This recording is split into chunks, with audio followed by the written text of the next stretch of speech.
Hello viewers, welcome back to Yamuna cooking. இன்றைக்கி என்ன long வீடியோவில் பார்க்க போகிறோன்னா கேரட் அல்வா தான். யாருக்கு தான் பிடிக்காது? வீட்டில் எல்லாருக்குமே ரொம்ப பிடிக்கும். உங்களுக்கும் பிடிக்கும்னு நினைக்கிறேன். இது எப்படி செய்கிறதுன்றதை பார்க்கலாம். இதை கோவாவே போடாமல் சிம்பிளாக வீட்டில் இருக்க இன்க்ரீடியன்ஸ் வச்சு தான் செய்ய போகிறோம். ஃபஸ்ட்டு இப்போ இருக்க சீசன்ஸுக்கு ஊட்டி கேரட் மாதிரி சூப்பராக கிடைக்குது. இது வாங்கினோன்னா 2 டேஸில் செஞ்சிடணும். ஏன்னா ஹோல்ஸ் போட்டு அழுவிடுது. ஸோ அதனால் இந்த மாதிரி நிறைய வாங்கி நீங்கள் கேரட் சேர்த்துக்கலாம். மேலே தோல் சீவவே வேண்டாம், க்ளீனாக நீட்டாக இருக்கும். அதை சின்ன சின்னதாக சாப் பண்ணி அதை மிக்ஸி ஜாரில் பைப்பில் போட்டு எடுத்துக்கோங்க. அப்புறம் குக்கரில் தண்ணியை ஊற்றி நல்லா விசில் விட்டு எடுத்துக்கோங்க.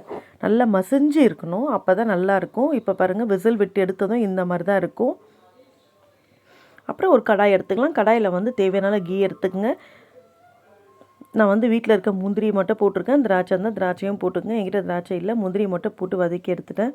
அப்புறம் நம்ம வேக வச்சோம் பார்த்திங்களா, அதையும் அதில் போட்டு தேவையான அளவு பாலை ஊற்றி ஒரு 1/2 hour போல் ஸ்லோ வச்சுடுங்க.